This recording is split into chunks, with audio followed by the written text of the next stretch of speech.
Mutton masala வந்து ready பண்ண போகிறேன். மட்டனுக்கு, சிக்கனுக்கு, நம்ம தக்காளி சோத்துக்கு, பிரியாணி சாப்பாடுக்கு எல்லாத்துக்கும் போடுறதுக்கு ஒரு மசாலா நான் ரெடி பண்ணி வச்சு அது ஒன்று தான் போடுவேன்.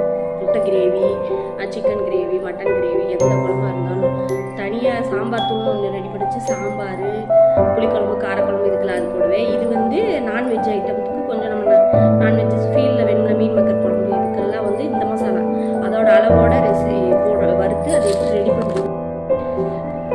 நான்வெஜ் குழம்புக்கு ரெடி பண்ணுற மசாலா வந்து 1/2 கிலோ மல்லி, காஷ்மீரி சில்லி 1/4 கிலோ, கார மிளகா, நார்மல் மிளகா 1/4 கிலோ, மஞ்சள் 100 கலருக்கு, பெருங்காயம் வந்து சும்மா 1/2 டப்பா போட்டால் போதும். இதுக்கும் சீரகம் 100, கசகசா 100, மிளகு 100, சோம்பு 100. இது வந்து இது ரொம்ப போடக்கூடாது. இது வந்து 1/2 கிலோவுக்கு நான் எடுத்து வச்சுருக்கேன். 4 ஸ்டாரு, 10 கிராம்பு, ஒரு இவ்வளோதான், 4-5 கடல் பாசி, பட்டையெல்லாம் 4 தான் போடணும். ரொம்ப போட்டால் ஒரு மாதிரி இதாகும். இலை பிரியாணியில் ஒரு 5 இலை. இது வந்து ஜாதி பத்திரி. இது நீங்கள் ஜாதி பத்திரின்னு எழுதுனாவே இந்த கடையில் கொடுப்பாங்க. இது என்னமோ நினச்சிருக்கிறாங்க, ஜாதி பத்திரி. இது ஒரு 4. இது மட்டும் போட்டால் போதும். ரொம்ப போட்டால் பொடி வந்து ரொம்ப வாசனையாக ஒரு மாதிரி சாப்பிட்றப்ப திகட்டும். அதனால் அவ்வளவா போடுங்க. இதுலேயே வந்து 1/4 கிலோ மல்லினா மிளகா வத்தல் 150 எடுத்துக்கோங்க. உங்கள் காரத்துக்கு தேவை. 50 சீரகம், 50 மிளகு, 50 கசகசா, 50 சீரகம், மஞ்சள் 50, பெருங்காயம் ரொம்ப கம்மியாக போட்டுக்கோங்க. காஷ்மீரி சில்லி 150 போட்டுக்கோங்க. இதில் எல்லாமே 2 இந்த பட்டையில் ஒரு 3, பட்டை ரொம்ப கம்மியாக போட்டுக்கோங்க, வாசனை ஓவராக இருக்கும். அதனால் 2 பட்டை போட்டுக்கோங்க. பிரியாணியில் ஒரு 3, இது ஜாதி பத்திரி ஒரு 2, 5-6 கிராம்பு, கடல் பாசி 2 ஸ்டாரு, அந்த மாதிரி அளவு கம்மி பண்ணிக்கணும். 1/2 கிலோவுக்கு 1/4 கிலோவுக்கு அதுக்கு தக்கன நம்ம பாதியாக கம்மி பண்ணிக்கணும். இப்போ இதெல்லாம் வறுத்து ரெடி பண்ணலாம். ரெடி பண்ணி அரைக்கலாம். மொத்த செலவே எவ்வளோ ஆச்சுன்னா எனக்கு வந்து 560 ரூபா வந்துச்சு. ஆனால் 560 ரூபாவில் இந்த கசகசா இது கிராம்பு இதெல்லாம் வந்து நான் 10 ரூபாய்க்கு போட்டேன். 10 ரூபா 20 ரூபான்னு சொல்லி அதுலேருந்து நான் எடுத்து வச்சுருக்கேன். அடுத்து நான் மசாலா சேர்க்குறப்ப எனக்கு வந்து இது தேவைப்படும்ல. நம்ம 2 ரூபாய்க்கு 3 ரூபாய்க்கு கேட்டால் கொடுப்பாங்களே. நான் வந்து ஹோல்சேல்ஸ் கடை இதெல்லாம் வாங்குவேன். அதனால் இந்த பிரியாணி இலையெல்லாம் இருக்கட்டும்னு சொல்லிட்டு எடுத்து வச்சுட்டு இதெல்லாம் பட்டை வாங்கலாம். ஆல்ரெடி போன வாட்டி வாங்கின பட்டையே எனக்கு நிறைய இருந்துச்சு.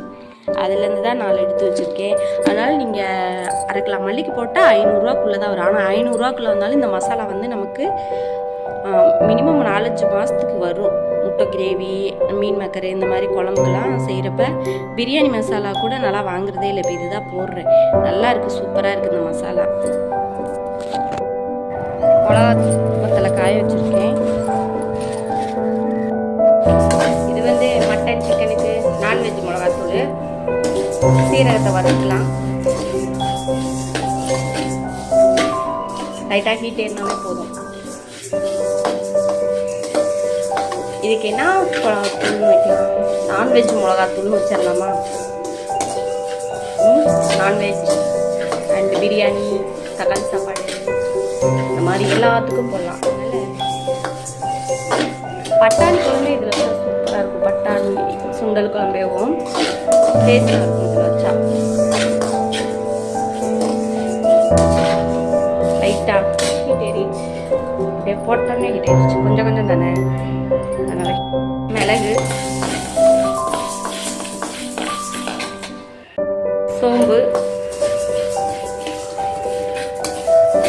குண்டா பெருசாக இருக்குது. ஆனால் உள்ளே இருக்க பொருள் சிறுசாக இருக்குன்னு பார்க்காதீங்க. மல்லி வறுக்கிறப்ப இந்த குண்டா கரெக்டாக இருக்கும். அதுக்கோசம் தான் இதில் போடுறது. அப்புறம் அதுக்கு ஒன்று இதுக்கு ஒன்றும் இல்லை. மல்லினா இதுலன்னா 2 இதில் டக்கு டக்குன்னு வறுத்தரலாம். 1/2 கிலோ மல்லிக்கு ஒரு தடவை போட்டாலே டக்குன்னு வறுத்தணும்.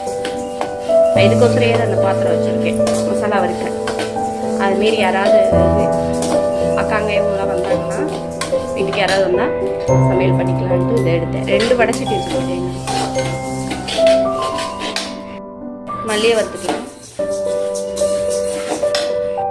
மஞ்சள் சூட்டோடையே போட்டு விட்டுலாம். இந்த எல்லாத்தையும் போட்டுக்கலாம். பட்டை, கிராம்பு, பிரியாணி, ஜாதி பத்திரி, கடல் பாசி எல்லாம் லைட்டாக சும்மா 2 வறுத்துட்டு ஆஃப் பண்ணிடலாம். போதும்.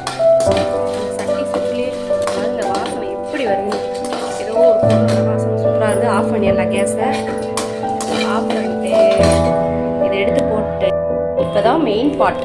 அதாவது இந்த நான்வெஜ்ஜுக்கு டேஸ்ட்டே வந்து இந்த கசகசா தான். தெரியுதா? இதை வந்து நம்ம கேஸ் ஆஃப் பண்ணிட்டு சும்மா அந்த சட்டி சூட்லேயே போட்டால் அது போதும். நம்ம தலைவன் இருந்தால் தான் குழம்பு டேஸ்ட்டாக வரும். அதனால் நம்ம தலைவனை கடைசியாக வறுத்துக்கலாம். வறுக்கெல்லாம் தேவையில்லை, அந்த ஹீட்லேயே இப்படி அவ்வளோதான் போச்சு. ஆஃப் பண்ணிடுது. வேலை முடிஞ்சு. அப்படியே இதை ஆறட்டும், மிளகா வத்தலும் காயட்டும். அடுத்த வேலை வீடு கிளீனிங் வேலை. வீடு பார்த்திங்களா குப்பையாக இருக்கும். கவரெல்லாம் அப்படியே போட்டு வச்சுருக்கேன். இதெல்லாம் க்ளீன் பண்ணிட்டு ஆற விட்டு ரைஸ் மில்லில் கொண்டு போய் அரைச்சிட்டு வரலாம். இந்த பொருளை அரைச்சிட்டு வந்துடலாம். ஒரு தட்டு சளிச்சதுலேயே எவ்வளோ கப்பி இருக்குன்னு பாருங்கள். இந்த மாதிரி சளிச்சு இந்த கப்பியெல்லாம் எடுத்து வச்சுக்கலாம். எல்லாத்தையும் சளிச்சுட்டு காட்டுறேன். தூளெல்லாம் ரெடி பண்ணியாச்சு. இந்த பாருங்கள், இது ரெண்டும் சாம்பார் தூள், குழம்பு மிளகா தூள், இது மட்டனுக்கு சிக்கனுக்கு போடுற தூள். இந்த வீடியோ பாருங்கள்.